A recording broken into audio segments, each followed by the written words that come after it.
Hey everyone, welcome back to the English Hub.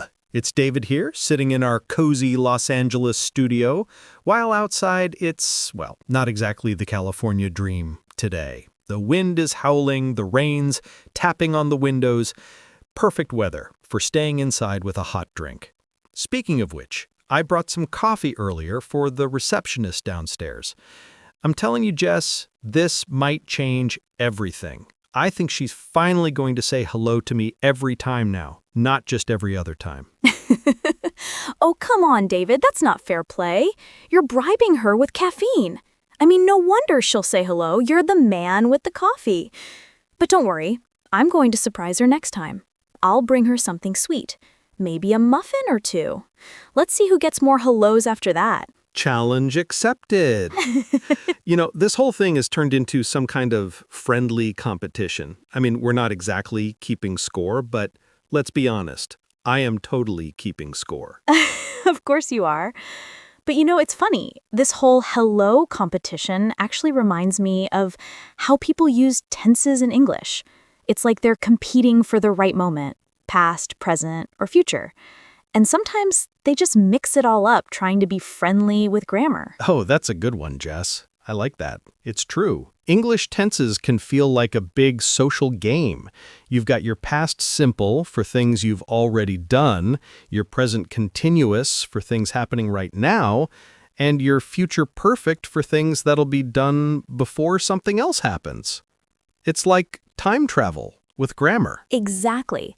And today we're going to talk about all those English tenses, past, present, and future, in a way that won't make anyone's head spin.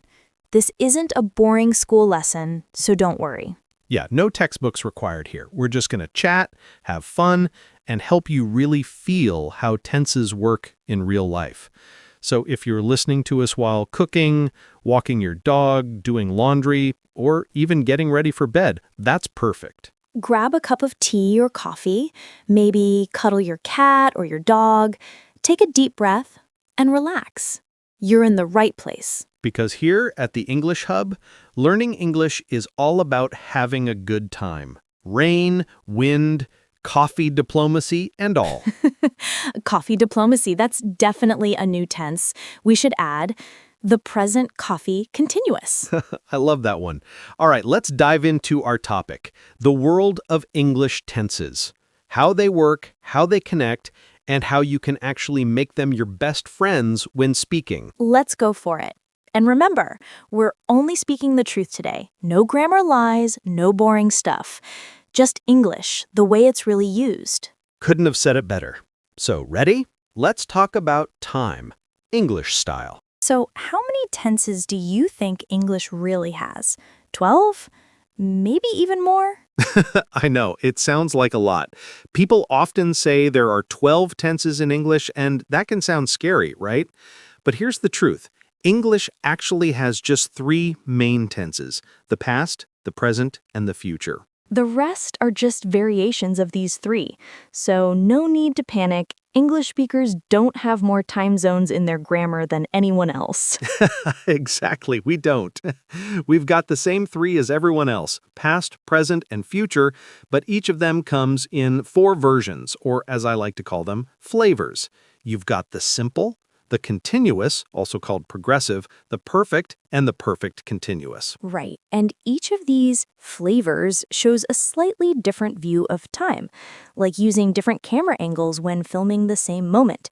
It's still the same story, but you can see more detail, more emotion, or more action. Beautifully said, Jess. Let's start with the past tenses, shall we? So first, we've got the past simple, which is all about finished actions. Like I watched a movie yesterday. The action is done, closed, and in the past. Then comes the past continuous, and that's for actions that were happening at a specific moment in the past. For example, I was watching a movie when the lights went out. It paints the background, like a movie scene frozen in time. Next, we've got the past perfect. That's when something happened before another past event. For example, I had already eaten when my friend called. It's like saying, hey, this thing happened even earlier than that other thing. And the last one in the past family is the past perfect continuous. This one tells us about an action that was going on for some time before another past event. Like, I had been studying English for 2 years before I moved to London.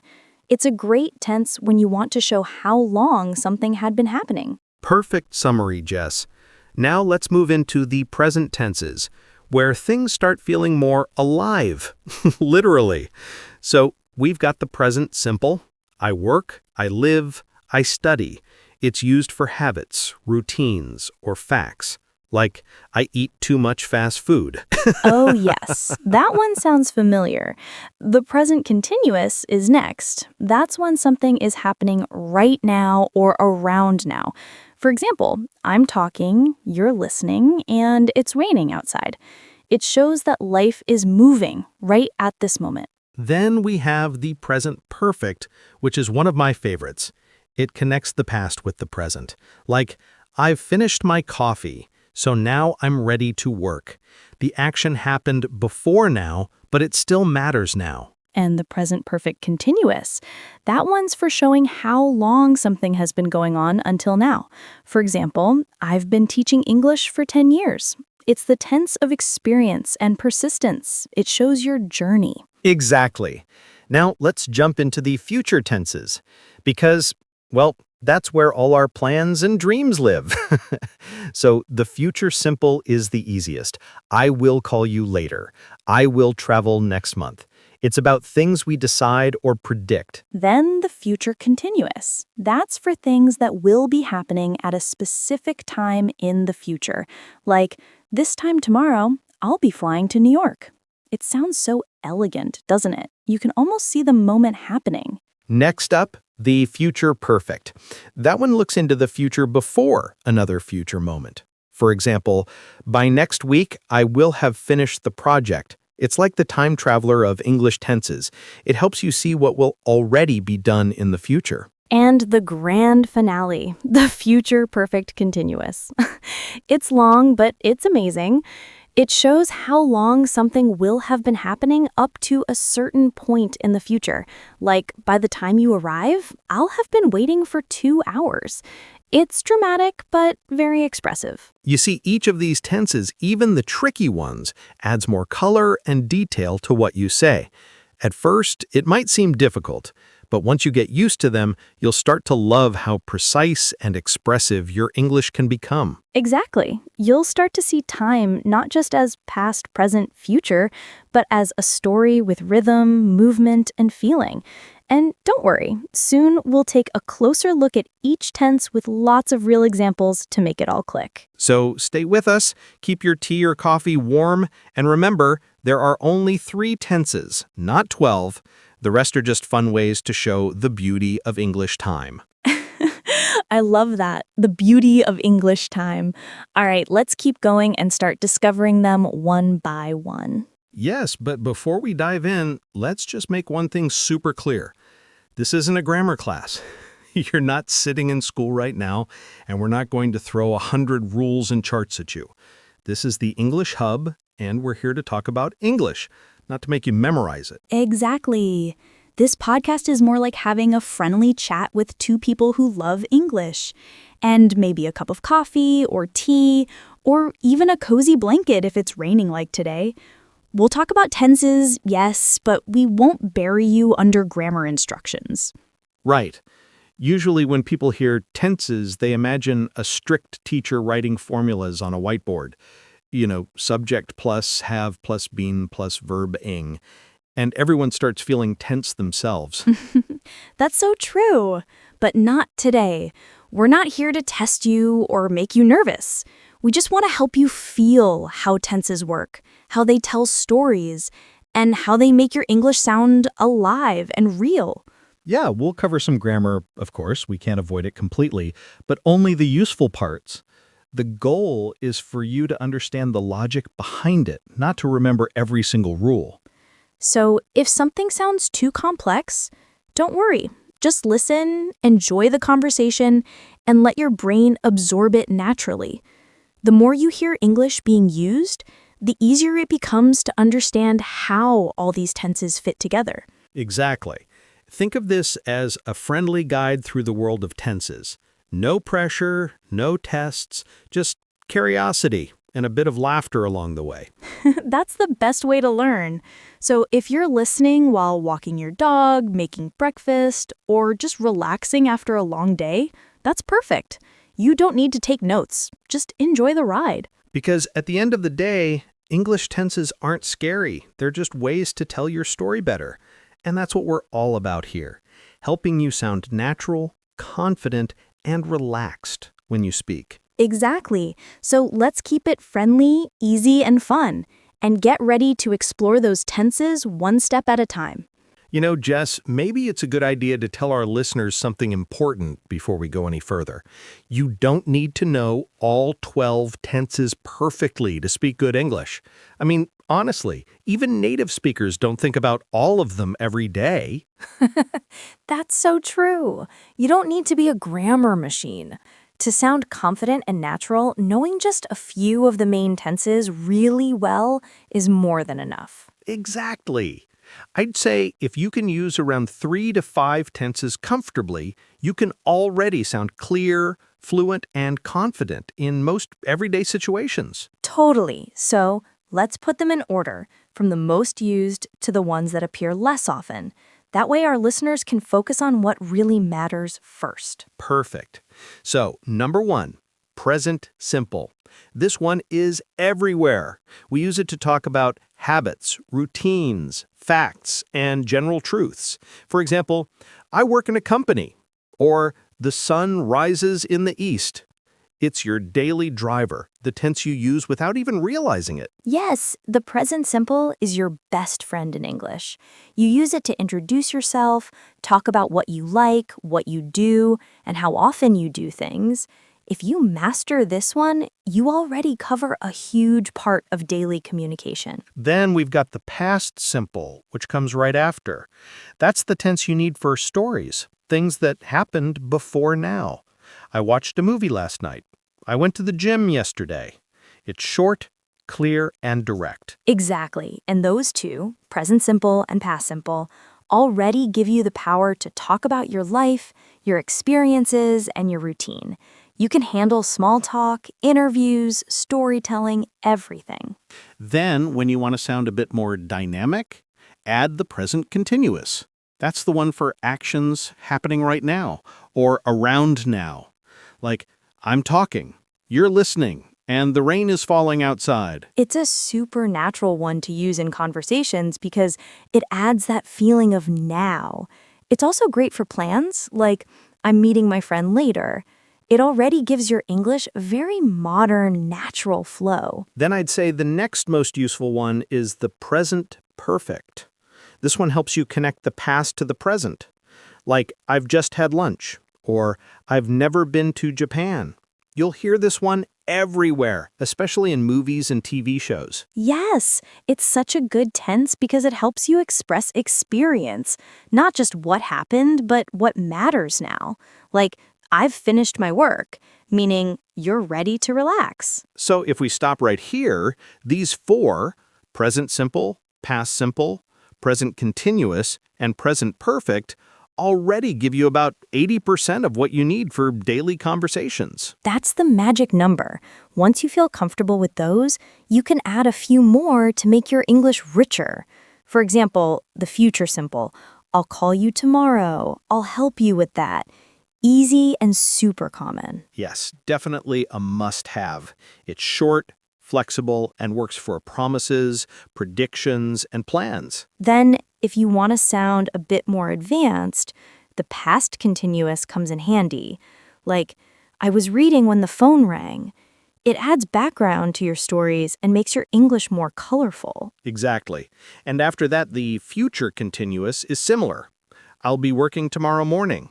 It's not as common, but it's great for describing what will be happening at a specific time in the future. Then we've got the perfect and perfect continuous tenses. Past perfect, future perfect, and their continuous friends. These are the ones that are used less often, but they add so much detail and precision when you need it. Right. For example, I had finished my work before dinner. That's past perfect. You could just say, I finished my work. And that's fine. But the had gives it a time layer, a bit more sophistication. Exactly. So those like perfect tenses are like the final touch. Great when you want to tell more complex stories or write more advanced texts, but not something you need to worry about at the beginning. So if we put it all together, I'd say the top 5 tenses to focus on are present simple, past simple, present continuous, present perfect, and future simple. Yes, and the others, the continuous and perfect ones, are like your bonus levels. You'll pick them up naturally as your English grows. Exactly. The key is don't stress about learning all 12 at once. It's not a checklist, it's a journey. You'll learn what you need when you need it. And the beautiful part is once you feel the tenses instead of memorizing them, they just start to make sense. You'll find yourself saying things correctly without even knowing why. It'll just sound right. Yes, it's like when you play a sport or an instrument. At first you think about every move, but later it becomes natural. English tenses work the same way. So don't worry if you can't remember which one is which. Just keep listening, keep practicing, and slowly it'll click. Exactly. And remember, even if you only know 3 tenses, you can still make friends, tell stories, get jobs, travel, and live your English life fully. The rest will come with time. That's so true. We promise no one in London or New York will stop you in the street and say, "Hey, excuse me, you forgot the past perfect continuous." Yeah, no grammar police here. Just keep enjoying the language 1 tense at a time. All right, let's start with the first and probably the most important tense in English, the present simple. It's the heart of the language. We use it every single day, and I mean every day. It's the tense of facts, habits, routines, and things that are always true. So let's start with a few examples. When we talk about ourselves, we say things like, I work at a university. I teach English. I drink coffee in the morning. I like cats. That one's very true. The structure is simple. Subject plus the base form of the verb. I walk. I cook. I watch TV. I sleep too late sometimes. That sounds familiar. Yeah, I use this tense about 90% of the time in daily life. For me, it's I work with students, I run my company, I love my dog Max, I eat fast food too often. I watch sports on TV. I drive to work. I like how honest you are, David, but that's exactly how we use it, to talk about everyday things, routines, and facts. For example, you teach business English, you live in Los Angeles, you eat pizza on Fridays. It's simple, it's clear, and it's real life. Yes, and what's cool about present simple is that it works with all the subjects. I, you, we, they, he, she, it. But we have to be careful with he, she, and it. That's when we add an S or ES at the end of the verb. Right. For example, he works in a bank. She drinks green tea every morning. It rains a lot in winter. So the rule is easy. Add S to the verb for he, she, it. Exactly. It's a small change, but an important one. Without it, the sentence sounds strange to a native speaker. Like if you say, he work in a bank. We'll understand you, but it won't sound natural. Yes, and that's a really common mistake learners make. But the good news is, once you start noticing it, your brain will fix it automatically over time. So don't stress about it too much. Let's go through more examples with every subject, just so our listeners can hear how natural it sounds. Good idea. Okay, here we go. I wake up at 7 o'clock. You go to work by bus. We study English every day. They play football on weekends. He listens to music after work. She cooks dinner for her family. It looks beautiful today. Nice and smooth. You can already build a whole conversation just with those.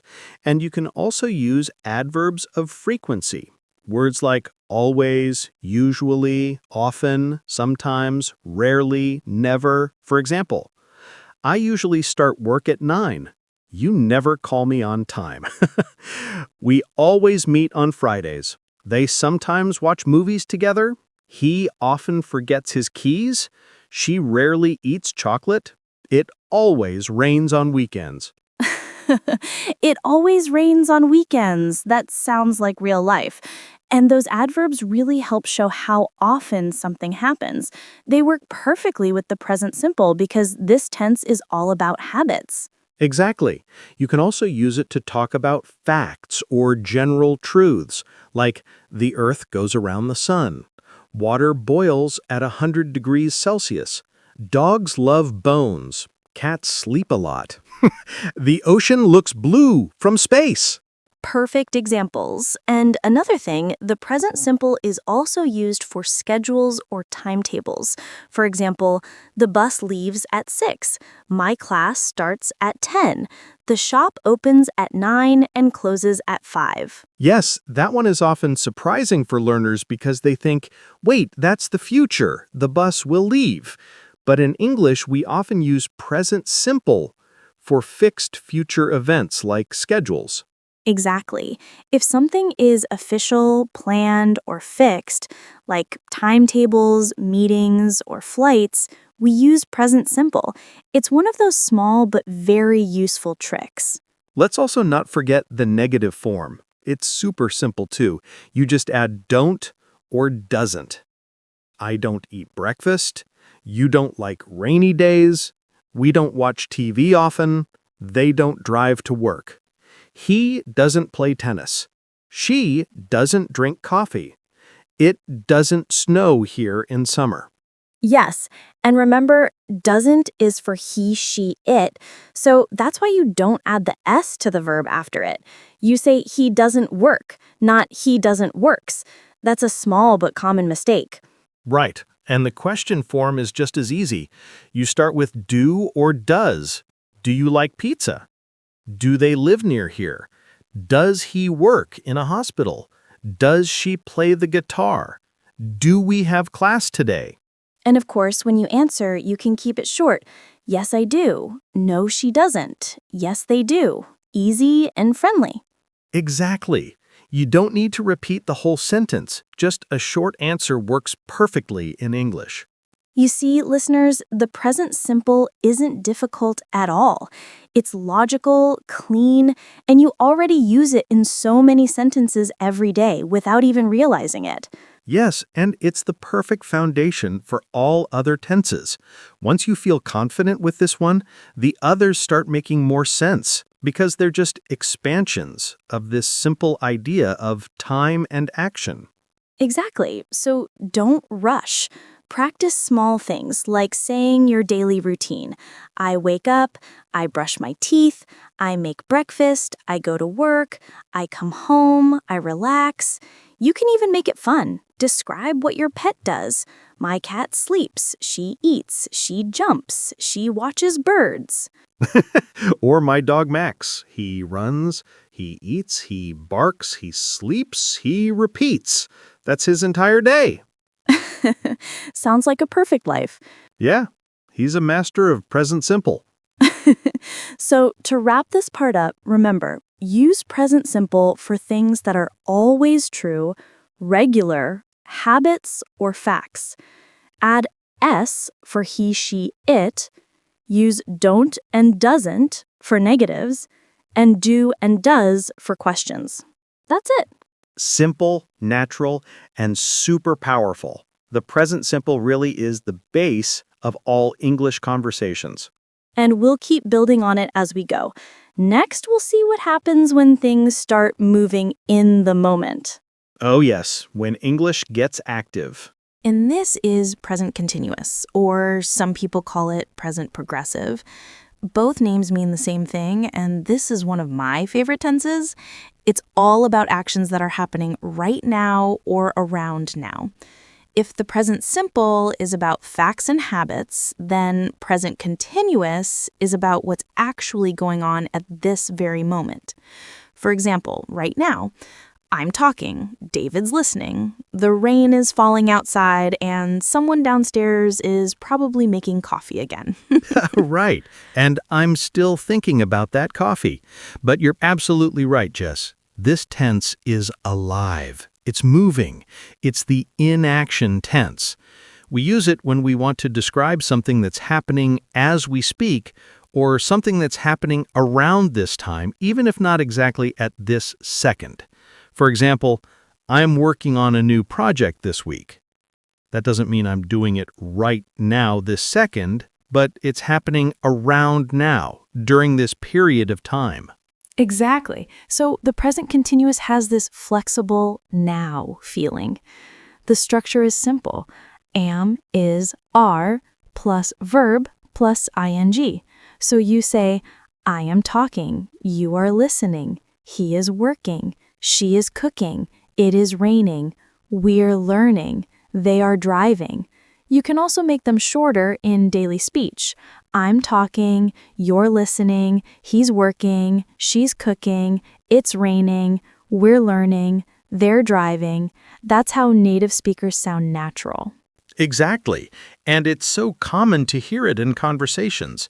You can use it when describing what's happening at the moment, like, I'm watching TV, I'm waiting for my friend, she's doing her homework, they're playing football outside, it's snowing again. You can almost see these actions happening when you hear those sentences. Yes, it's a very visual tense. It helps your listener imagine the scene. But it's not only for actions happening right now. Like you said earlier, we also use it for temporary actions or ongoing situations. For example, I'm studying French this month. Maybe you won't study it forever, but you're doing it now. She's staying with her parents while her apartment is being repaired. They're building a new bridge in the city. Those actions aren't finished yet, but they're happening around this period of time. Exactly. And one more great use. We use the present continuous to talk about plans for the near future, especially when something is already arranged. For example, I'm meeting my client tomorrow. We're flying to Chicago next week.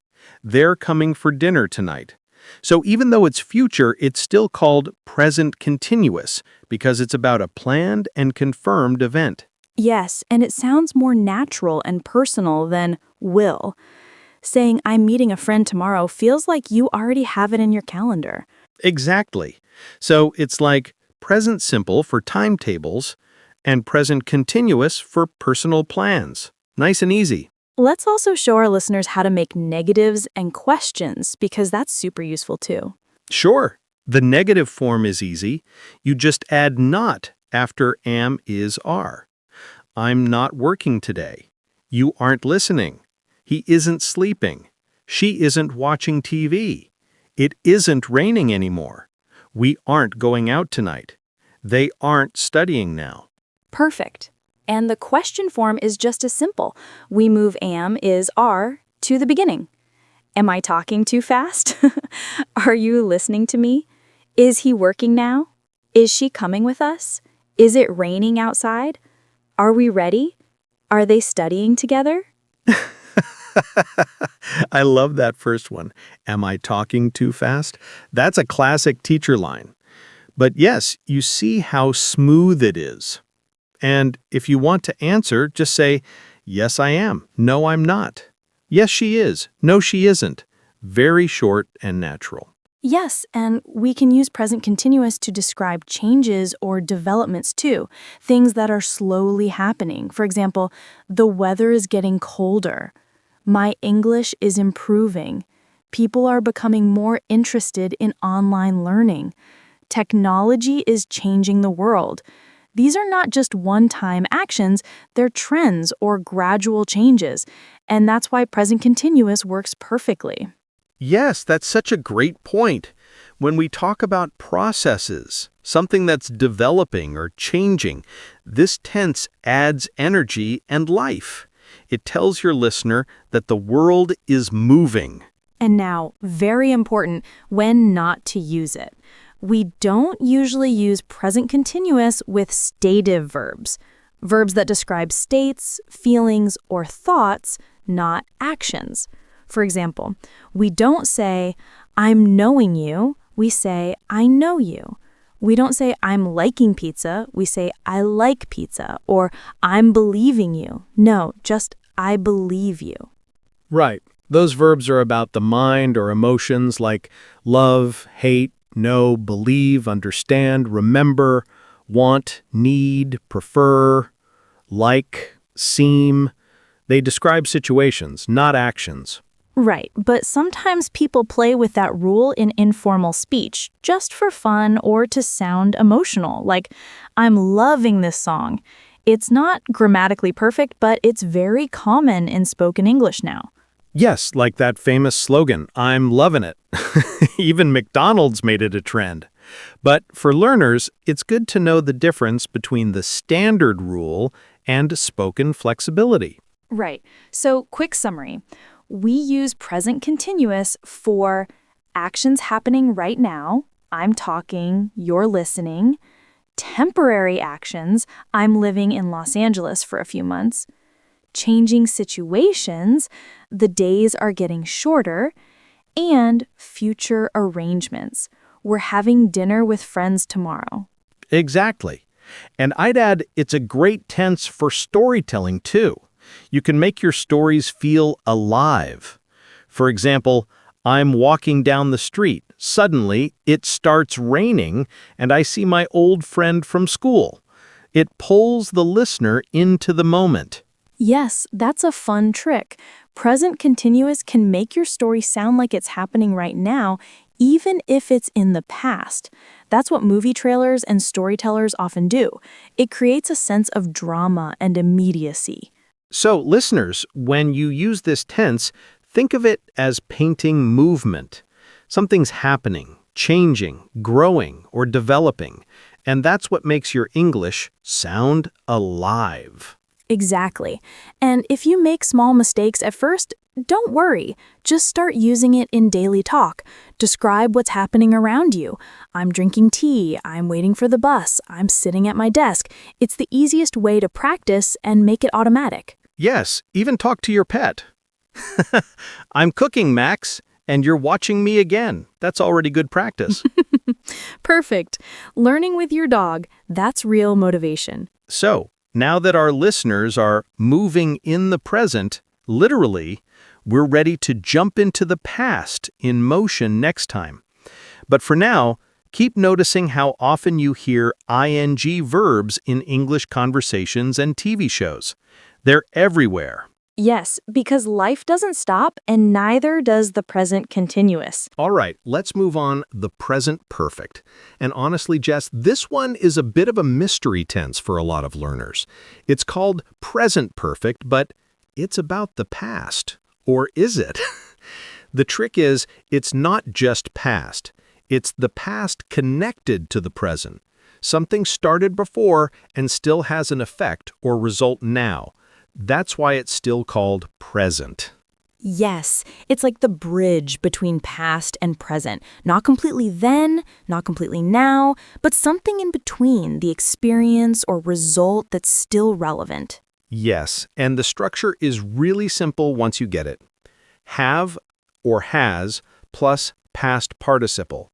So we say, I have seen that movie. You have finished your homework. He has lost his phone. She has written a book. It has stopped raining. We have traveled a lot. They have moved to Canada. And of course, in natural English, it's shorter. I've seen, you've finished, he's lost, she's written, it's stopped, we've traveled, they've moved. Right, so the big idea, it connects past experience or actions with the present moment. You use it when you care about the result now, not when it happened. Like, I've lost my keys means I don't have them now. Or she's broken her leg means her leg is still broken. Or they've painted the kitchen, so it looks different now. Yeah, you're not telling the exact time. You're focusing on the current effect. That's why we don't use specific past time expressions with present perfect. We don't say, I've seen that movie yesterday. That's wrong. We just say, I saw it yesterday. That's past simple. But we can say, I've seen that movie before. I've seen it many times. I've just seen it. I've already seen it. I haven't seen it yet. Because these phrases, before, just, already, yet, don't say when exactly. They just connect your experience to now. And yes, that's the key. Present perfect is more about your life up to now. For example, I've been to London sometime in my life, maybe once or maybe many times, but the point is, it's part of my experience now. She's never tried sushi. Up to now, that experience never happened. Or they visited us many times throughout the past, and maybe they will again. Right. It's great for talking about experiences. We often use it when we share things we've done, seen, or achieved in life. Like, I've learned to swim. I've met some amazing people. I've worked in 3 different countries. It's like showing your life story so far. Yes, and it's also useful for things that just happened, the recent past, when we can still feel the effect now. Like, I've just finished my homework. He's just left the office. We've just arrived. Those are very common in daily life. Oh yes, in American English, people sometimes prefer past simple in those situations, like, I just finished my homework. But in British English, present perfect is still very natural. Yes, that's true. The meaning is the same. It's just style. But okay, David, people always ask, when should I use present perfect and when past simple? Oh yes, the classic question. So here's the easy way. Use past simple when you talk about a finished action at a specific time. I visited Paris last year. She watched that movie yesterday. We met in 2010. Use present perfect when the time is not finished or not mentioned, or when the result still matters now. I've visited Paris 3 times in my life up to now. She's watched that movie already. We've met before. So it's all about time connection. Perfectly said. So if you imagine time as a line, past simple lives completely behind you, while present perfect stretches from the past to now. Exactly. That's a great image. And we can also use it to talk about changes over time. Like, my English has improved. The city has grown a lot. Technology has changed our lives. These show development, progress, still relevant today. Yes. And another really important use, when something started in the past and still continues. For example, I've lived in London for 5 years, and I still live there. She's worked here since 2018, and she's still working. We've known each other since childhood, and we're still friends. So again, past plus present connection. Yes. And notice we often use for and since with that meaning. For plus a period of time, for 5 years, for a long time, for 3 days. Since plus the starting point. Since 2018, since Monday, since I met you. Yes, and when you say those sentences, it sounds so natural. I've known him for years. We've worked together since college. They've lived here since last summer. It's not just grammar, it's real-life storytelling. And that's why we're calling this a talk about tenses, not a grammar lesson. You don't have to memorize every tiny rule, just remember the feeling, something from the past that still matters now. Beautifully said. And once you start feeling that connection, it gets much easier.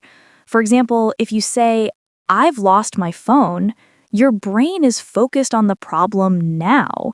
If you say, I lost my phone, it's more like a story from the past. Yes, and that's the magic of the present perfect. It keeps the past alive. Exactly. It's the living past tense. I like that. So, quick summary before we move on. Use present perfect for life experiences. I've traveled, I've tried sushi. Recent actions, I've just finished, she's already left. Changes over time, my English has improved. Actions that continue, I've lived here for 10 years. And always remember past plus connection to now. Yes, and don't worry if it feels strange at first. It's not about remembering every rule. It's about feeling that link between what happened and where you are now. Yes. And if you're listening to this thinking, have I understood it? Well, you have learned something new today. That's right. And that's present perfect too. You've learned, we've explained, and you've survived another tense. But for now, just notice how often people say, I've done, I've seen, I've been in movies or daily talk. That's your present perfect in action. Yes, keep your ears open and your mind in the present, but perfectly connected to the past. All right, here we are, the last one from our present family, the present perfect continuous. And yes, it sounds long, complicated, maybe even scary. But don't worry, it's actually one of the most logical and beautiful tenses once you understand what it's doing. The structure is pretty simple. Have, has, been, plus verb plus ing. So, I have been working. You have been studying. He has been cooking. She has been reading. It has been raining. We have been waiting. They have been talking. Easy pattern. Have, has, been, and then the ing form. Yes, so what does it mean? Well, if the present perfect is about the result, then the present perfect continuous is about the activity itself, about the process. It shows something started in the past, continued for some time, and is still happening now, or has just finished but still affects the present. Perfect way to say it. Let's take an example. I've been studying English for 2 years. That means I started 2 years ago and I'm still studying now. The activity continues. Or, she's been working all day. Maybe she's still working, or maybe she's just finished, but she's tired now. Yes, and that's a really important part. The present perfect continuous often shows evidence or visible results in the present. Like, you've been crying. I can see your red eyes. The action probably stopped, but I still see the effect. It's been raining. Maybe the rain stopped, but the ground is still wet. He's been running. He's out of breath now. So the action connects directly to now, not only by time, but also by effect. Right, that's what makes it continuous. It's about the duration and activity, not just the result.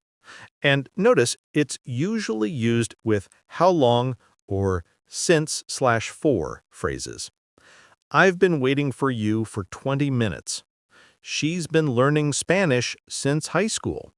We've been watching this show for years. These sentences focus on the ongoing activity. Yes, that's the biggest clue. When you want to talk about how long something has been happening, that's your perfect moment to use present perfect continuous. Now, what about when not to use it? Because this is important too. Good point. First, we don't use it with state verbs, the verbs that describe conditions, feelings, or opinions, not actions. For example, we don't say, I've been knowing him for years.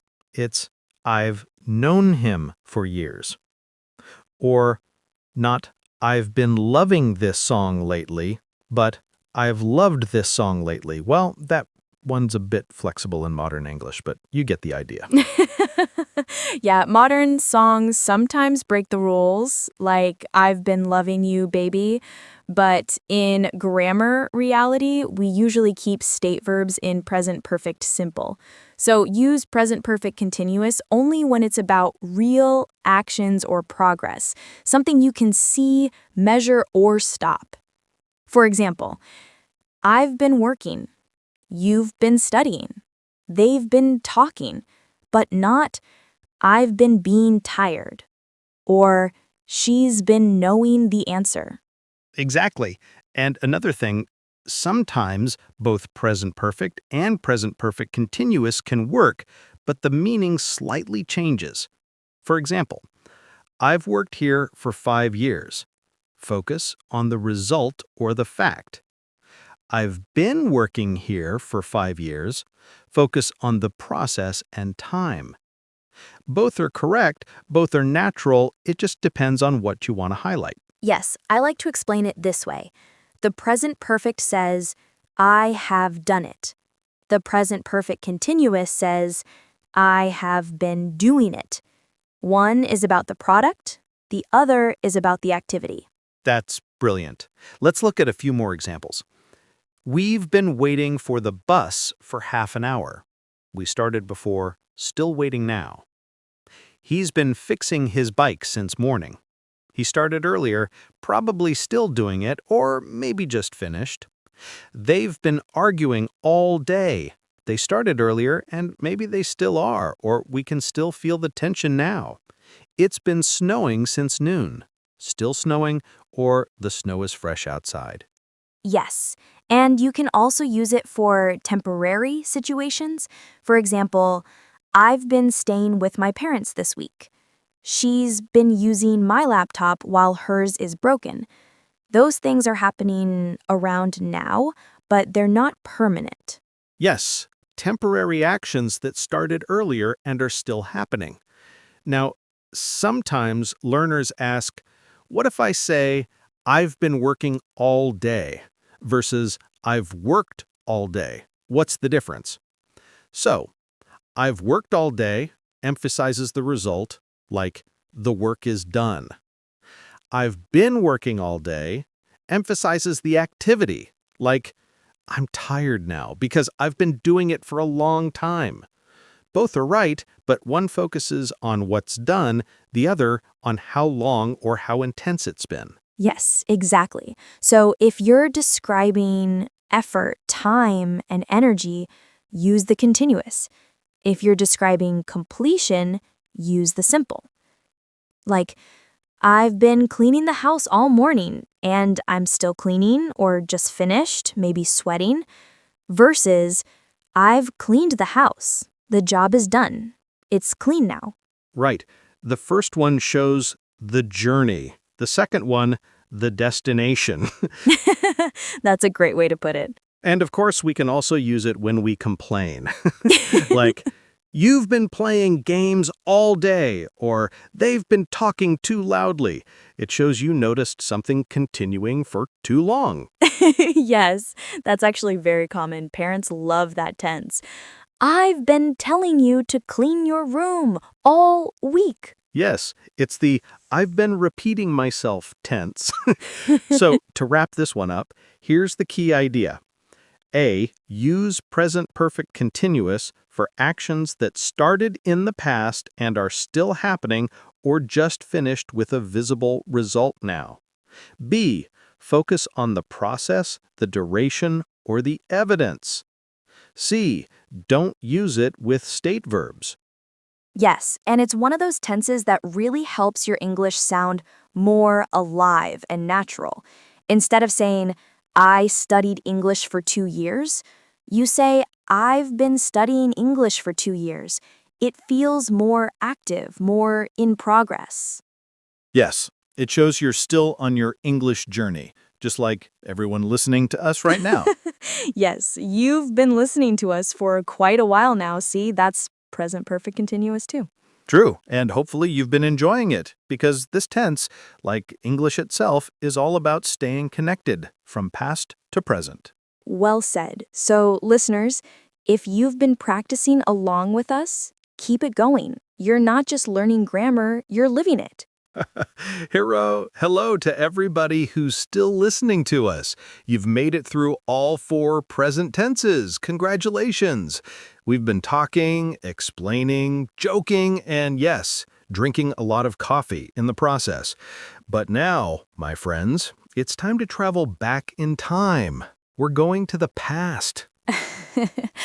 Oh, yes, we're leaving the present and jumping into the past. So buckle up, everyone. This is where the stories live.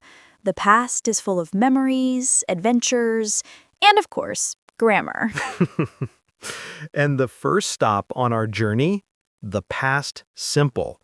It's one of the most important tenses in English, and it's the easiest one to start with. If you can use this tense comfortably, you can already tell your life story, share your weekend, or talk about your favorite childhood memories. Yes. So, what is the past simple? It's the tense we use to talk about completed actions that happened before now. Finished, done, over. It's simple, direct, and one of the first tenses everyone learns. Yes, the structure is easy. Subject plus past form of the verb. For example, I worked yesterday. You watched a movie last night.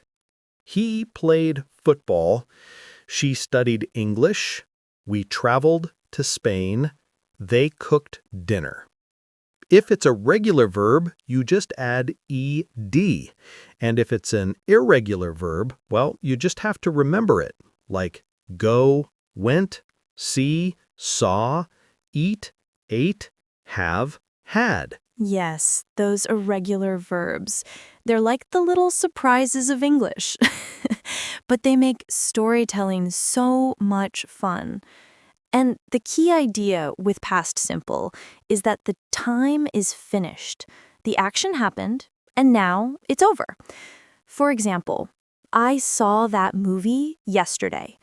She visited her parents last weekend. They moved to a new apartment last month. It's all in the past. No connection to now, no result we care about right now, just a finished event. Right, and that's the big difference between past simple and present perfect. The present perfect connects past and present. It's about results or experiences that still matter now. The past simple is cut off from now. It's like a photo from your past. Nice to look at, but it doesn't change your life at this moment. Yes, let's compare them side by side. I've seen that movie means the experience is part of my life now. I know it, I can talk about it. I saw that movie yesterday means it happened, it's done, and that's it. Or she's broken her leg means her leg is still broken. She broke her leg last year means it happened, she's fine now, just a memory. Yes. So if you want to tell when something happened, a specific time, you use past simple. If you don't mention when and you care about the result or experience, you use present perfect. Here's another one. I've met your brother means I know him, the connection still matters. I met your brother at the party last week. That's just one finished event in the past. Beautifully said. And notice that with past simple, we love to use words that show when it happened. Yesterday, last night, in 2010, 2 days ago, when I was a kid. All of those are clear signals for past simple. For example, I watched that show last night. We arrived in Paris in 2018. They studied together at university. Yes, and it's also the tense we use for stories. You'll hear it all the time when people talk about what happened in conversations, movies, books. Like, I woke up, made some coffee, and went to work. It started raining, so I stayed inside. She met him at the airport. All nice, clear, finished actions, past simple at its best. Yes, it's such a storyteller's tense. Every good story starts with past simple. Once upon a time, there was a princess. That's it. Past simple. True. So the next time you tell your friends about your weekend, your last trip, or even your terrible cooking experiment, you're probably using past simple. I cooked pasta. I burned it. I ordered pizza instead. That sounds like your story, David. Maybe. So to summarize, past simple equals finished action in the past, specific time, no connection to now. Yes, and it's the simplest way to tell what happened. When you want to sound natural and clear, this tense is your best friend. Exactly. So we've officially stepped into the past. 1/10 down, 3 to go. Next up, we'll make things a little more dynamic because sometimes the past wasn't just one event, it was an ongoing situation. Ah, yes. Our next stop, past continuous. Let's go there. All right, time to keep our time machine running. We've just looked at the past simple, clear, finished actions. But what if the past wasn't so simple? What if something was happening in the middle of another event? That's where the past continuous comes in. As Jess mentioned before, the structure is easy. Was or were plus verb plus ing. So we say, I was watching TV. You were studying. He was reading. She was cooking.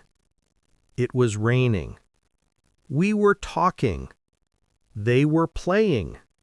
It's simple, really. Was or were, depending on the subject, plus an ing verb. Yes, and the past continuous shows an ongoing action in the past, something that was in progress, not finished, at a specific time or while something else happened. Like, I was watching TV when the phone rang. Here, I was watching TV is the background action, and the phone rang is the short event that interrupted it. Yes. That's one of the most common patterns with this tense, past continuous plus past simple. I was cooking when she called. They were playing football when it started to rain. We were driving when we saw the accident. So the continuous gives the background and the simple gives the main event. Right. You can imagine it like a movie scene. The past continuous paints the background, the atmosphere, and the past simple shows what happened suddenly. Like, it was raining, people were walking fast, and everyone was trying to find a taxi. Then I saw her. That sounds like the beginning of a movie. But yes, that's exactly the feeling of the past continuous. It's a storytelling language.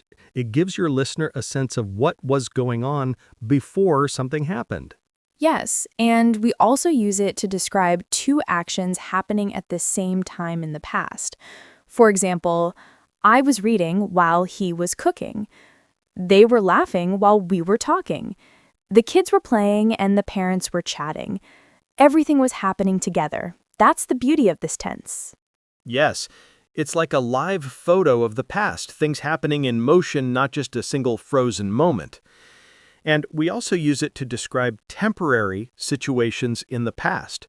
For example, I was living with my parents at that time. She was working at a cafe last summer. These things happened for some time but didn't continue forever. Yes, that's a really good use. And sometimes we even use it to make sentences sound a bit softer or more polite. For example, instead of saying, I wanted to ask you something, you can say, I was wondering if I could ask you something. It sounds gentler and friendlier. And that's one of those small details that makes your English sound more natural and polite. Now, let's talk about when not to use it. First, don't use past continuous for actions that were short or completed quickly. You wouldn't say, I was starting my car and drove away. It's better to say, I started my car and drove away. The continuous is for longer or ongoing actions, not quick ones. Right. And also, like with other continuous tenses, we don't use it with state verbs, verbs that describe emotions, opinions, or thoughts. So we don't say, I was knowing him for years. We say, I knew him for years. Not, she was loving chocolate, but she loved chocolate. Yes, continuous means activity. So if there's no action, no movement, no real process, then it's not a continuous tense. Another small point, we don't usually use it for habits or repeated actions in the past. For that, we use past simple or used to, like I used to play football every weekend, not I was playing football every weekend. Right. The continuous form shows one specific moment or situation, not a general habit. Let's give our listeners a few clear examples to feel the difference. When you called me, I was having dinner. Ongoing action at that time. I had dinner at 7. Finished. Simple fact. She was studying when I arrived. Ongoing background action. She studied for the exam yesterday. Completed action. They were sleeping when the storm started. Ongoing before interruption. They slept well last night. Perfect. So it's all about context, whether the action is in progress or finished. And this tense is really fun when you tell stories. You can set the scene with past continuous and make your listener feel like they're right there with you. For example, the sun was setting, birds were singing, and I was drinking my coffee when suddenly Max, my dog, jumped into the pool. Oh, poor Max. But yes, that's exactly how this tense works. It makes your story vivid and alive. So to summarize, here's how you remember it easily. Use past continuous when the action was in progress at a specific moment in the past, one action interrupted another, or two actions were happening at the same time. Don't use it for short or completed actions, habits, or state verbs. Yes, it's such a powerful tense once you feel the rhythm of it. Just imagine the past like a movie scene. If it's moving, use continuous. If it's just one frame, use simple. Beautifully said. So we've painted the moving pictures of the past, but now, what if we want to go even further back in time, before our story in the past began? Ah, yes. Now we're going deep into the timeline. Next up is the past perfect, the tense that lets you say, this happened before that. All right, now we're really traveling back in time, even before the past itself. We've just seen how the past continuous shows something happening in progress in the past. But what if we want to talk about something that happened before another past action? That's when the past perfect comes in, our past of the past tense. The structure is quite easy. Had plus past participle. For example, I had finished my work before she called. She had left when we arrived. They had already eaten by the time we got there. So we have two past actions. One happened first, one happened second. The past perfect tells us which one happened first in time. Yes, it's like a timeline in English speakers' minds. Imagine it this way. 1. The earlier past action, use past perfect. 2. The later past action, use past simple. For example, I had eaten dinner before I watched the movie. First, eating, past perfect. Second, watching, past simple. If you say it in the other order, the meaning is still clear. Before I watched the movie, I had eaten dinner. Same logic, same timeline. Yes, that timeline is everything. English speakers really think in order of events. So past perfect is like pressing the rewind button on your story. You're already talking about the past, but then you say, wait, this thing actually happened even earlier. For example, when I got to the station, the train had already left. So getting to the station equals past, but the train leaving equals past of the past. Yes, it's perfect for describing cause and effect too. She was tired because she had worked all day. Her being tired, past. The working happened even earlier. And sometimes you don't even need before or after because the past perfect itself shows the sequence. Like, he had forgotten his passport, so he couldn't board the plane. Even if you don't use before, it's obvious which action was first. Right. But here's a good tip. You don't need to use past perfect all the time. Native speakers only use it when it's necessary to make the timeline clear. For example, if you're already describing events in order, I finished dinner, then I watched TV, that's clear enough. You don't need, I had finished dinner, then I watched TV. Yes, that's a great point. Past perfect is for when the order isn't clear from context, or when you want to emphasize that one thing was already completed before something else. So you use it to add clarity or emotion, like, I was shocked when I saw what she had done. You could say I was shocked when I saw what she did, but had done makes it feel stronger, like it already happened and you just discovered it. Yes, it adds depth, like layers in storytelling. And don't forget, we can also use adverbs like already, just, never, yet, with past perfect to make it sound even more natural. I had already met him before that party. She had just left when you called. They hadn't finished their homework yet. Nice examples. And of course, it works with questions too. Had you ever tried sushi before you visited Japan? Had she studied English before she moved to Los Angeles? So you can use it in stories, interviews, or everyday conversation, especially when you want to show that something was completed earlier. Yes, and maybe it's also worth saying when we don't use it. We don't use past perfect if there's no second past action to compare it with. You can't just say, I had eaten, and stop there. The listener will wait for the second event. Had eaten before what? Yes, it's like half of a pear. It always wants its partner. Yeah. Yeah.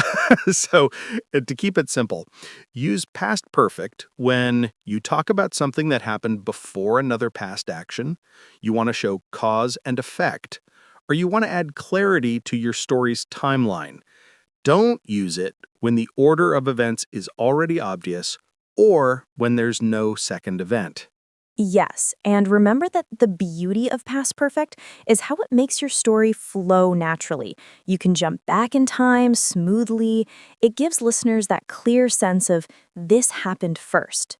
Totally agree. So in the English timeline, if we imagine now is present, before now is past simple, even earlier than that is past perfect. So it's really just one step deeper in time. Yes, it's like opening a flashback in your story. One small step back, and everything suddenly makes sense. Beautifully said. And we've got one more stop in our past tense journey, the past perfect continuous, when something had been happening before another past event. Ready for that, Jess? Oh, absolutely. Let's time travel one more time and see what that long action in the past was all about. All right, our time machine has one last stop in the past, and this one is for the real storytelling lovers out there. We've talked about past simple, past continuous, and past perfect. Now let's look at the most detailed one, the past perfect continuous, sometimes called the past perfect progressive. So, what is it? Well, imagine you want to talk about an action that started before another past event, continued for some time, and then stopped. That's exactly where this tense shines. The structure is simple once you get used to it. Had, then, plus verb, plus ing. For example, I had been working all day before I finally took a break. She had been studying English for 2 years before she moved to London. They had been waiting for hours when the concert finally started. So, it's like the past perfect, but instead of focusing on what happened, it focuses on the duration or process that led up to that second action. Yes, and I like to explain it like this. Past perfect continuous is a timeline with a long arrow that starts earlier in the past, continues for some time, and then ends right before another past action. If we draw it in our heads, timeline, arrow, timeline, first long action, past perfect continuous, then another past event, past simple. For example, he had been driving for 5 hours before he stopped for coffee. The long action is driving. It started earlier, continued for some time, and finished right before he stopped. Yes, that's a perfect image. English speakers love this kind of timeline. It helps us show not only what happened, but also how long and what was going on before that point in time. For instance, when I met her, she had been living in Los Angeles for 6 months. That tells me she started living there before we met, and she was still living there at that time. Or, they were tired because they had been running. The running happened before the tiredness, and the tense shows the cause. Right. So we often use it to show the reason or cause of something in the past, like why someone felt a certain way or why a situation was the way it was. For example, I was hungry because I had been working since morning. She was angry because she had been waiting for so long. The ground was wet because it had been raining. In each one, the past perfect continuous explains the background story behind a result or feeling. Yes, it gives context, like the behind-the-scenes view of what was going on before another moment in time. Now, about when not to use it, you probably guessed it, we don't use it if the action was short or completed instantly. For example, you wouldn't say, I had been finishing my homework before dinner, because finish is not a long action. It's short and done. You just say, I had finished my homework before dinner. Also, we don't usually use it with state verbs, just like other continuous forms. So, no, I had been knowing her for years. We say, I had known her for years. Yes, and that's one of the easiest mistakes to fix once you understand it. This tense is all about duration and activity, something that was happening over time. Another great tip, we often use for and since to show how long something had been happening. They had been working for 10 hours before they took a rest. She had been teaching since 2010 before she got promoted. We had been talking for 2 hours when the lights went out. Yes, those words really fit naturally with this tense. And here's how English speakers visualize it in their minds. Think of a movie timeline again. There's an action that starts first in the past and continues for a while, like a rolling scene, and then something else interrupts or ends it. So, the first part, that continuous rolling, is your past perfect continuous, and the interruption or next event is past simple. Yes, and that's why we use it so much when telling stories. It adds emotion, energy, and a sense of movement. For example, I had been walking through the rain for an hour when I finally saw a taxi. It's not just a sentence, it paints a picture. You can feel the rain, the waiting, the tiredness, everything. Yes, it's such a great storytelling tool. And here's one more use. Sometimes we use it to show how long something had been happening before something changed. Like, they had been dating for 3 years before they got married. He had been living alone for a decade before he met his new roommate. It emphasizes the period of time before that new event started. Yes, and one more thing.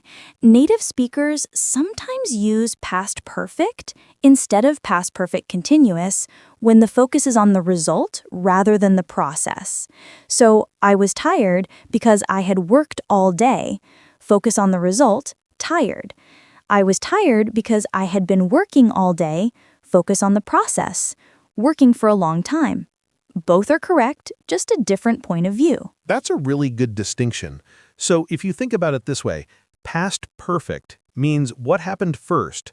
Past perfect continuous means what had been happening for some time before that. They're like two different camera angles of the same story. One shows the snapshot, the other shows the action before it froze. Yes, I love that comparison. Yes, grammar camera. So to summarize for everyone listening. A. Use past perfect continuous when you want to describe a long or repeated action before another past event. You want to explain the cause or background of something. Or you want to show how long something had been happening. Avoid it with short instant actions or state verbs. Exactly. Once you start thinking in English timelines, it all makes sense. The past can have layers, and this tense helps you move smoothly through them. Perfectly said. So now we've covered all 4 past tenses, from simple facts to long emotional stories. But we're not done yet, because the future's waiting for us, and it's got a few tenses of its own. Oh, I can't wait. Let's grab our imaginary time machine and jump right into the future. All right, it's time to travel out of the past and look ahead to the future. And of course, we'll start with the simplest one, the future simple. It's the easiest to use and the one you'll hear every single day in English conversations. So, the structure is will plus base verb.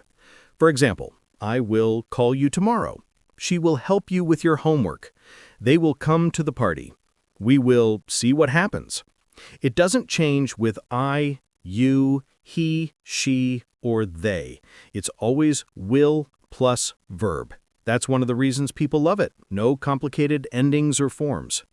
Yes, and the future simple is mostly used to talk about things we decide at the moment of speaking, something spontaneous. So, for example, if I'm thirsty right now, I can say, I think I'll make some tea. That means I just decided it now, not before, not planned, spontaneous. Exactly. Or if you're in a restaurant and the waiter asks, "What would you like to drink?" You say, "I'll have coffee, please." Again, a decision you just made right now. So, the first key use of future simple is spontaneous decisions, things you decide in the moment. And the second big use is for predictions about the future, especially when they're based on your opinion, belief, or guess, not something you see in a schedule or plan. For example, I think it will rain tomorrow. She will probably pass the exam. People will travel to Mars one day. All of these are your predictions, not confirmed facts. Right, and we often use will with words like probably, definitely, maybe, I think, I'm sure, I don't think, etc. Like, it will definitely be cold tonight. I don't think he will like that movie. Maybe we'll go out later. So, it's very common when you talk about your thoughts or guesses about what's coming. Yes, exactly. And there's another interesting use. We use will when we're offering to do something or promising something. For example, I'll help you with that bag. I'll call you later. Don't worry, I'll be there on time. So it's really about being polite and showing intention or willingness. Yes, that's actually where will comes from. It used to mean want or be willing to. So when you say, I will help, it's like saying, I'm willing to help you. That's a great historical detail. So just to recap so far, future simple equals will plus base verb. And we use it for 1. Spontaneous decisions, 2. Predictions or beliefs, 3. Offers and promises. Perfect summary. Now let's look at when not to use it. We don't use future simple when something is already planned or arranged. For example, if you already decided or scheduled something, we usually use be going to or present continuous instead. For example, I will visit my friend tomorrow sounds like a sudden decision, versus I'm going to visit my friend tomorrow, which is a planned event. Or we will have dinner with them tonight. We're having dinner with them tonight. Yes. So if it's something in your calendar or something you've already prepared, it's not will, it's going to or present continuous. Another thing, we don't use will in time clauses with when, before, after, until, or as soon as. For example, we don't say, I'll call you when I arrive. We say, I'll call you when I arrive. So it's, I'll call you when I arrive, not, I'll call you when I will arrive. Because in those when sentences, the action already belongs to the future, so we use present simple to express it. That's a really important tip, one of the most common mistakes English learners make. So remember, no will after when, before, after, until, or as soon as. Now let's give some good examples for practice. I'll see you tomorrow.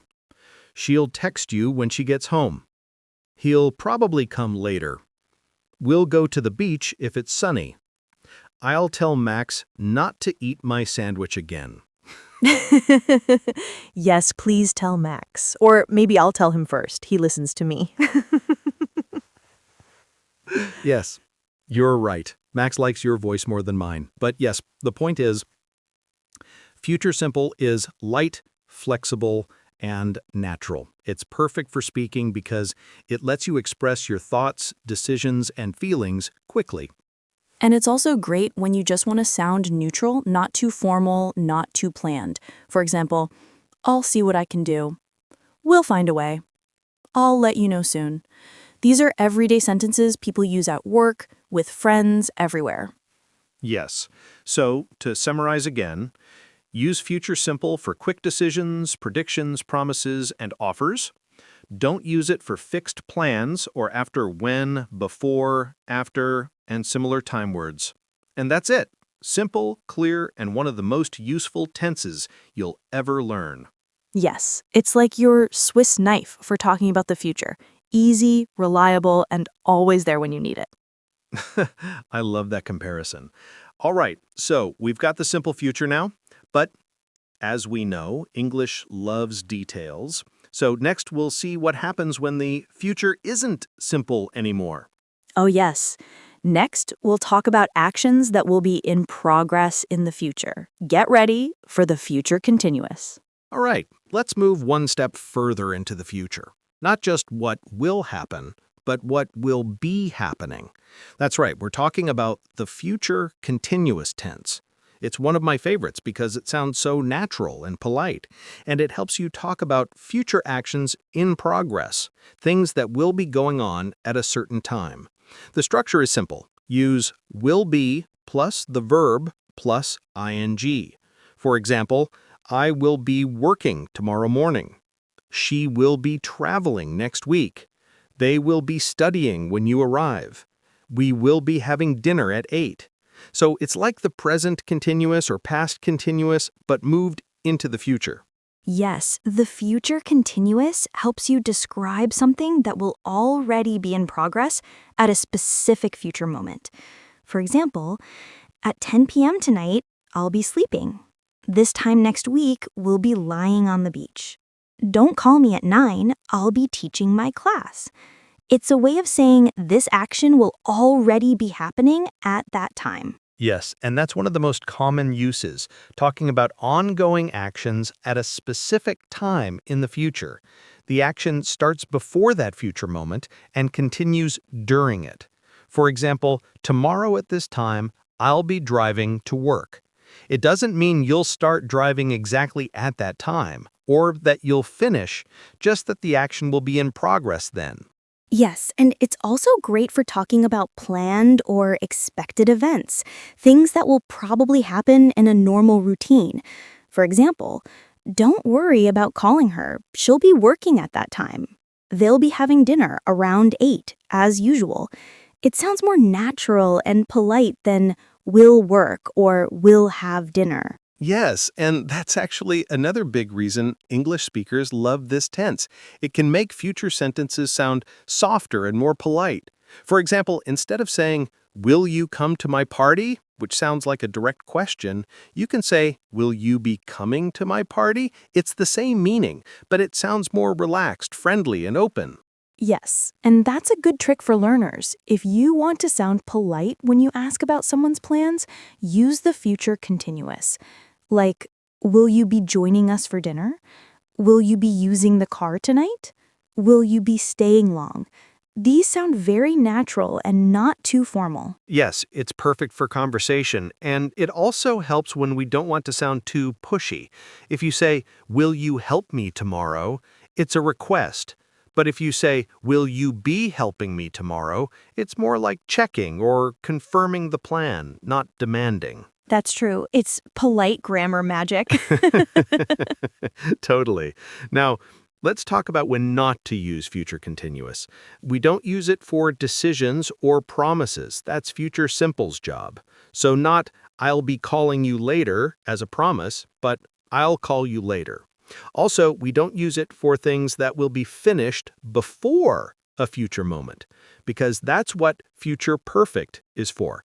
For example, don't say, I'll be finishing my report by 5 o'clock if you mean it will be completed. Say, I'll have finished my report by 5 o'clock. Yes, good point. Future continuous equals something in progress.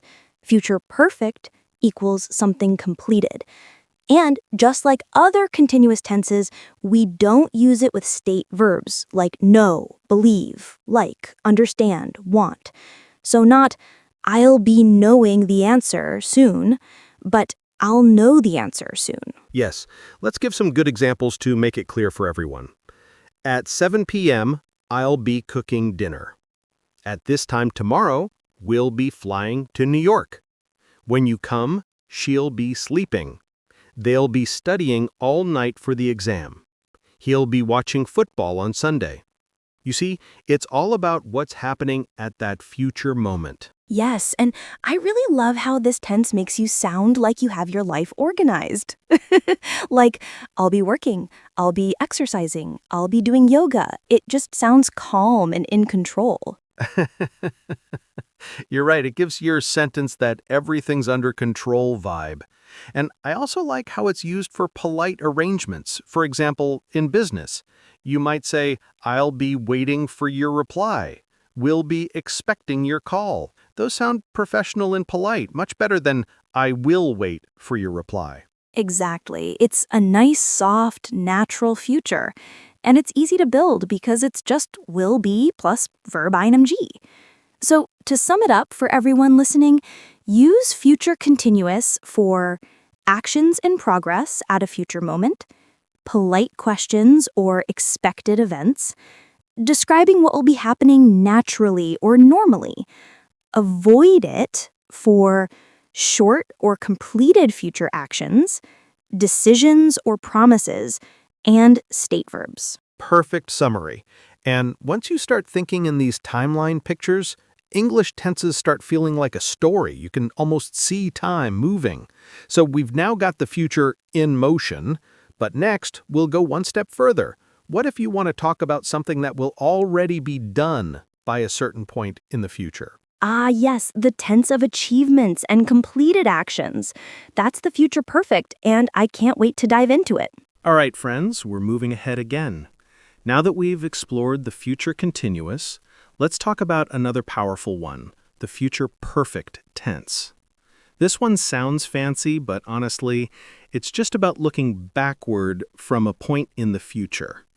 You're standing in the future, and you're thinking, by this time, something will already be done.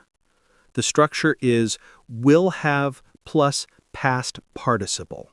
So, for example, I will have finished the report by Monday. She will have left by the time you arrive. They will have built the bridge before winter comes. So we're not talking about something that will happen, but something that will already be completed before another future moment. Yes, and I love how it kind of lets you predict completion. You're imagining yourself in the future looking back at what's already done. Like, by next year, I'll have learned Spanish.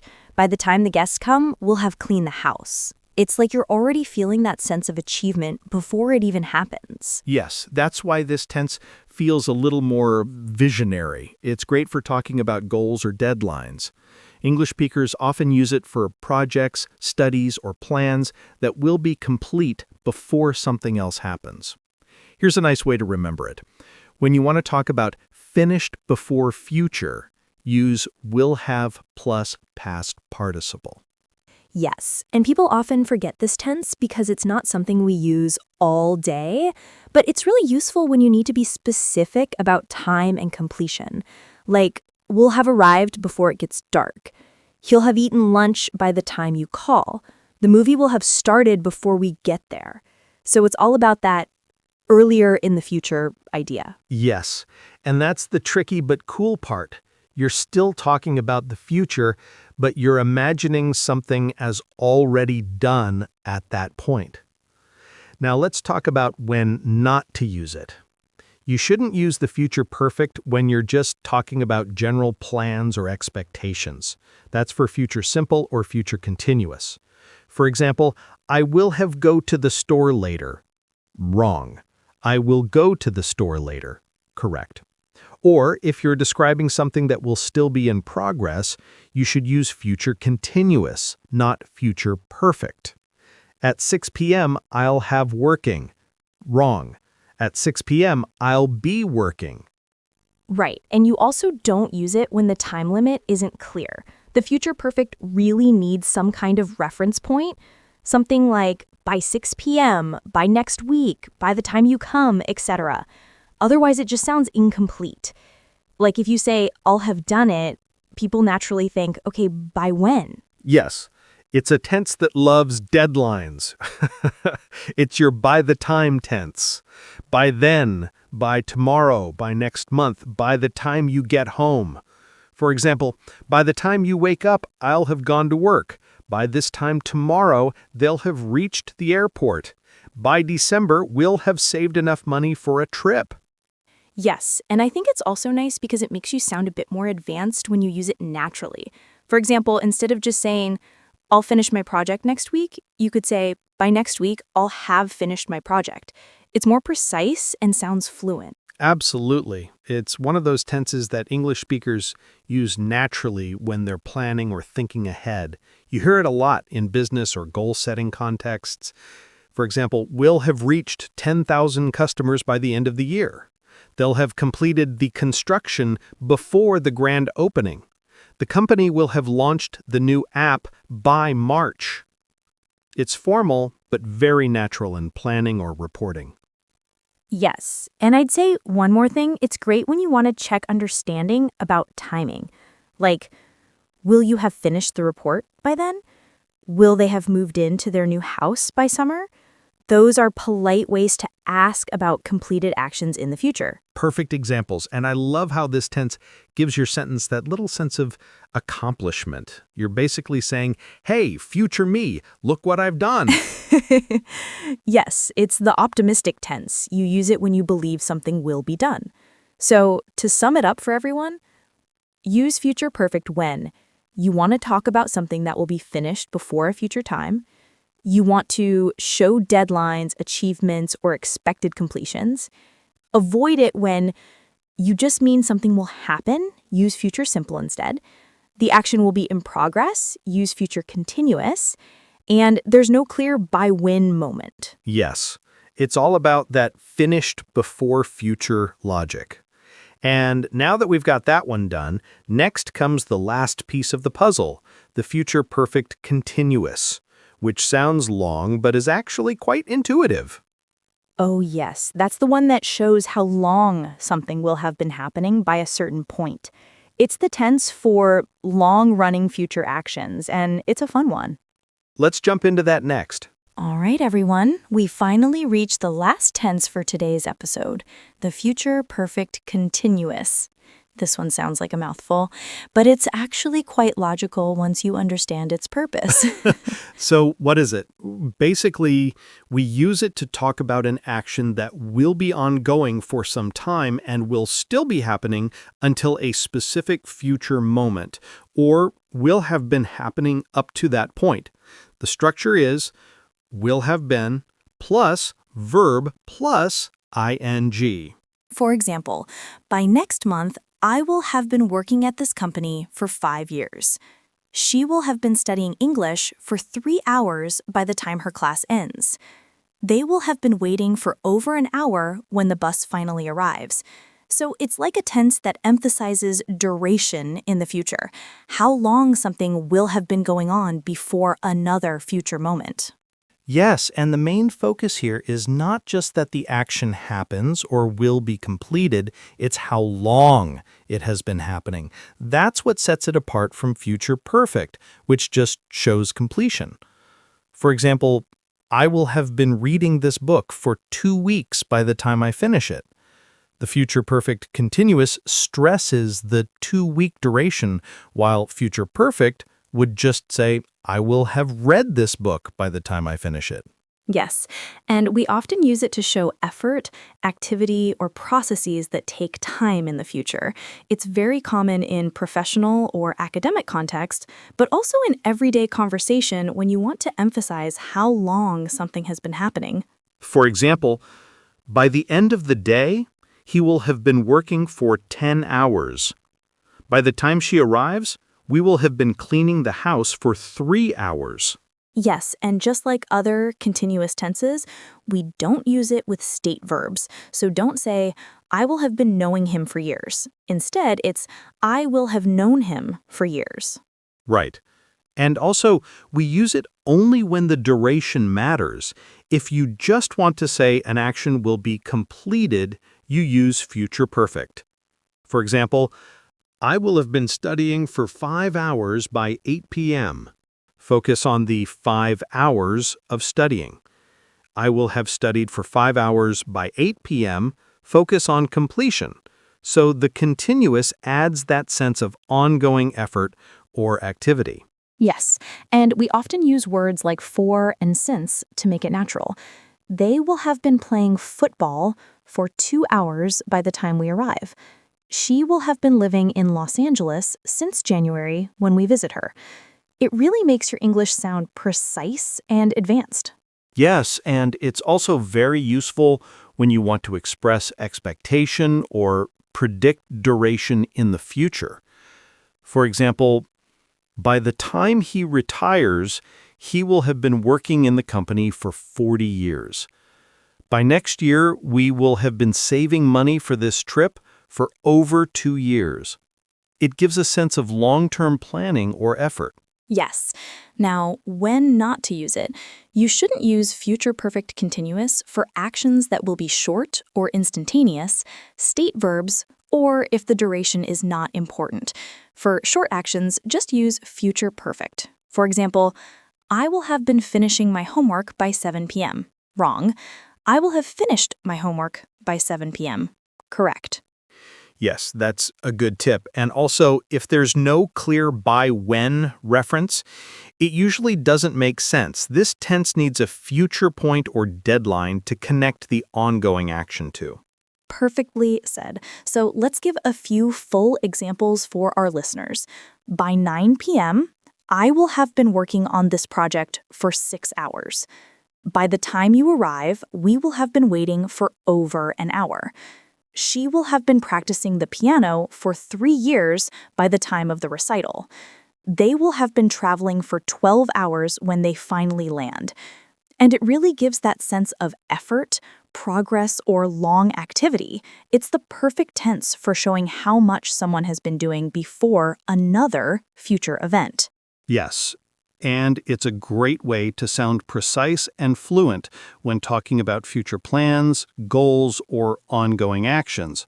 So, to summarize for everyone, use future perfect continuous when you want to emphasize the duration of a future action. You want to show how long something will have been happening by a certain future moment, or you want to express effort, process, or long-term activity. Yes, and avoid it when the action is short or completed instantly, you're using state verbs, or if there's no clear by when reference. Yes, and with that, we've covered all 12 tenses, from the past through the present, all the way into the future. It's a lot, but as we said in the beginning, don't worry if you don't remember every single detail. Just knowing how to recognize them and use a few key ones will make your English much stronger. And the best part is now you can start noticing all these tenses in real life, in conversations, movies, books, and even podcasts like ours. Yes, and remember, it's all about feeling the action. Is it finished, ongoing, completed before something else, or continuing up to a future point? Once you start thinking that way, English tenses become less scary and more like tools for storytelling. Absolutely. So everyone listening, relax, don't worry about perfection, and just keep practicing. You'll love seeing how tenses can bring your English to life. Well, listeners, if you're still with us after all 12 tenses, I think you deserve a gold medal. Honestly, I'm not kidding. A shiny, imaginary medal that says, "Survived the English Tense Marathon 2025."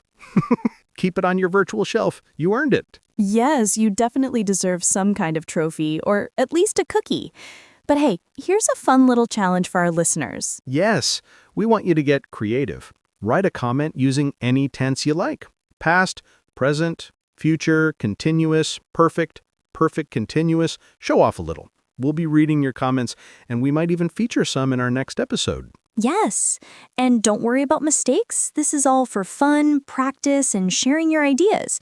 Just write a sentence, a story, or even a short paragraph using the tense you like. And finally, if you enjoyed this tense marathon, and we hope you did, don't forget to subscribe to the English Hub, like this episode, and share it with your friends or anyone who loves learning English in a fun way. Yes, share your thoughts, your favorite tenses, or any stories about struggling or mastering tenses in the comments below. We love reading them and interacting with you. Yes, and remember, learning English isn't about perfection. It's about enjoying it, experimenting, and having fun along the way. So grab your coffee, your tea, your cat, your dog, and keep practicing. Thank you for spending this time with us. And remember that gold medal is yours. Wear it proudly, even if it's imaginary. See you next time at the English Hub. Bye, everyone. Keep speaking, keep learning, and keep enjoying English.